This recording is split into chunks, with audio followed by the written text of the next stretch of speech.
All right, so we are back in Monopoly Go. As you can see, we don't have any errors. So what you need to understand about most Monopoly Go errors is it is very reliant on connections. So what do I mean by this?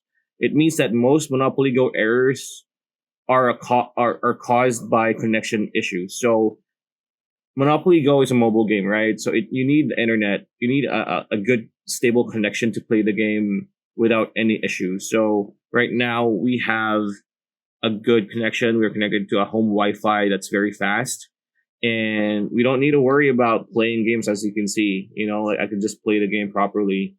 And what you need to understand is when you're playing mobile games like this, what you need to understand is that it's either your service provider, your internet service provider, doesn't have issues all the time, or that your mobile provider, uh, your plan, and their range of pretty much their cell service is not unstable.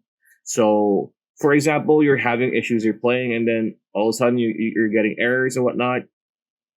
What you want to do is maybe close the game, minimize the game, and then one thing you want to do is try to, like, as you can see, we're recording, tap on the Wi-Fi on and off again. Maybe you can do that, or you could go to settings.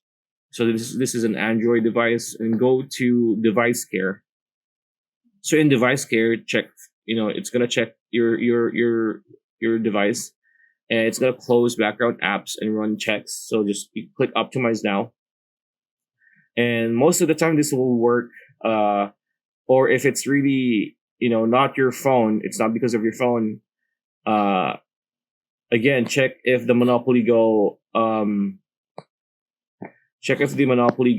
servers are running. Check if uh there's any issues in your area in regards to your internet provider, or just restart your router and see if that works, because there's a lot of like fixes you can do on your own before you go to report the issue to Monopoly Go. And yeah, that's pretty much it. That's a video. Hope you liked it. Like, comment, share, subscribe, ring that bell icon. We'll see you on the next one.